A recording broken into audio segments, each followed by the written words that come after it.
Okay, guys, welcome back to my channel. This is a good one. So, one thing I didn't know was I didn't know that the priests blessed their clothes, their vestments that they wear to Mass. And in a way, these are prayers that we could say over our clothes or over the things that we wear on an everyday basis. When we get up in the morning and get dressed, you could say these prayers for yourself as well. So, check this out. This is just an example, and then I'm going to come back over here to the beginning and it's going to tell you a little bit more about the history and all kinds of stuff like that, okay?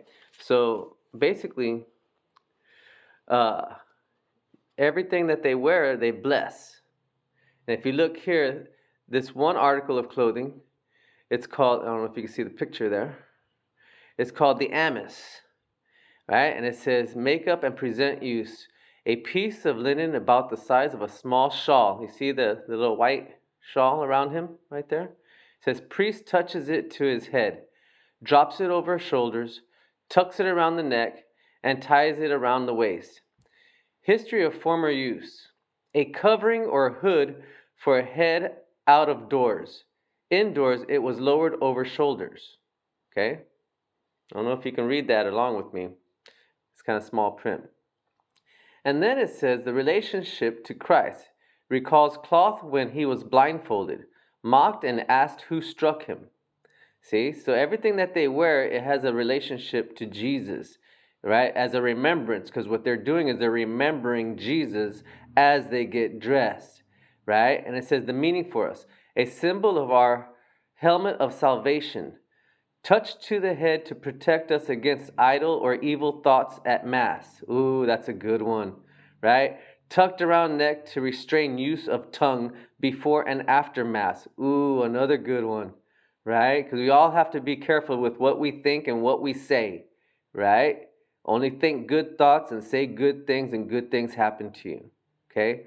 Another form of the law of attraction through Jesus, right? So here we go. Prayer while vesting. So this is the prayer that he says when he puts a shawl over him, which also has a hood to cover his head. So in the mornings when you get up and you go to work or whatever, and you have to wear a hat, or you like to wear a hat for whatever reason, you could say this, right? So when he puts it on, he says, place, O Lord, the helmet of salvation on my head to resist the attacks of the devil. Wow, that is awesome. That is amazing that we can bless ourselves every day through Jesus and through God, right? Okay, so that's just a little example. Let's go back to the beginning here and see what it says. Okay? And you can read along with me if you like. So in the red it says, Holy Mother Church speaks with her vestments, both to priests and people. They are her sign language, more powerful than mere words. It says, these mass vestments have a history.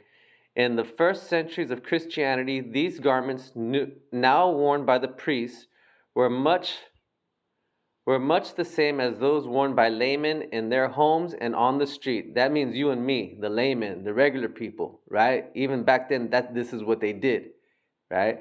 Since that time, as we all know, fashions have changed century by century. Yet the church still uses her first vestments as precious heirlooms, carrying us through the ages back to Christ at the Last Supper, providing a vivid historical witness to the antiquity of the Mass, ever old yet ever new, not behind the times but for all times, a strong historical testimony to the unchanging character of the sameness of Calvary with the Mass in your own parish church. Okay? That's the other thing I've learned through reading this book is that everything that they do in church mass is in remembrance of Calvary and what happened there with the Jesus' crucifixion, right? So here we go. These mass vestments are the garments of sacrifice. There's another word, sacrifice, because he was sacrificed for our sins on Calvary, right? And there's going to be more videos. I'll make more videos that explain that and the reason for that, because we always hear about how Jesus died for our sins, and I never really fully understood that. I understood, but I didn't really understand that. But after reading this book, I really understand what that means now. And I'm going to share that in another video. But here we go. Let's keep going. The priest is reminded that each vestment has a relationship to Christ, awaiting his sacrifice of the cross. You see the priest clothed from head to foot with garments symbolical of Christ's sacred passion, bearing a message for you too, how you must vest your spiritual self. How you must dress your spiritual self. Wow, that is awesome. By putting on Christ. So when you get dressed, you're putting on Christ, right? To protect you. That is awesome. I love this book. Okay? Divest your entire self of Antichrist. In other words, like don't get rid of evil stuff. Don't believe in that. Don't participate. Nothing. Don't even think about those things. Right? Life has many departments: physical, marital, spiritual, mental, social, commercial.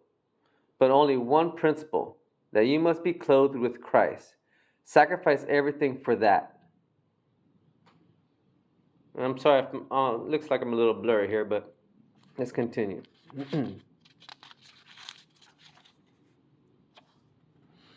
Okay. Oops, skip the page. So we already went through what the amice was. Okay. Now we're going to do the alb. I don't know if you can see that picture. Come on.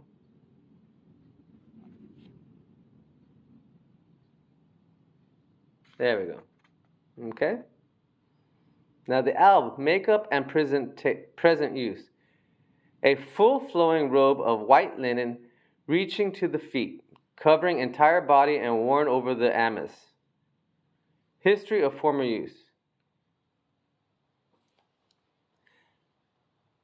Alb is the Latin word for white, an ordinary outer garment worn in warm climates. Even today in the Near East, a full-sleeved white tunic worn by those having any dignity or authority in ancient Rome. Relation to Christ. Herod placed the garment of a fool around Jesus, making him the sport of his indecent court. Meaning for use: purity of body and soul required of God's priests and of those worthily assisting at Mass, which is us, right? We assist at Mass as well, or the brothers and the sisters, right? Symbolizes our darkness being changed into the light of Jesus. Wow. And it says the prayer while putting on the vestment of the alb, he says, "Make me white, O Lord, and purify my heart, so that being made white in the blood of the Lamb, I may deserve an eternal reward." Wow. And you see that in the blood of the Lamb. I never understood that either about the Lamb, about Jesus being the Lamb, the sacrificial Lamb. But now I understand after reading this book, So let's continue. All right. And then you have here the cincture, or the cord, right? A thick cord of silk, linen, or cotton with tassels ended, with tassel ends. Secures alb around the waist. History of the former use is used to gird up the long, loose flowing alb so as not to interfere with walking or working. Okay. So basically, he has the shawl that he puts on called the amice, right? So first they put on, let's see. Oh, it's all blurry now. There we go. So first they put on the amice, and then they put on the alb, and then they tie it around the waist with the cincture. Okay? It says relationship. It says, at Last Supper, Jesus washed feet of disciples, then dried them, using the towel girded around his waist. Also symbolizes cord that bound Jesus to pillar when being scourged. The meaning for us is a symbol of girding ourselves for hard service, keeping the passions in check, to be pure and strong spiritually so as to fight evil and do good. And the prayer you would say for this one is, gird me, O Lord, with the cincture of purity, and extinguish in my heart the fire of concupiscence. Okay, I'm going to have to look that word up. If anybody knows what that word means, please let us know in the description, because I don't know what that means. so that the virtue of continence and chastity always abiding in my heart, I may the better serve thee. Hmm?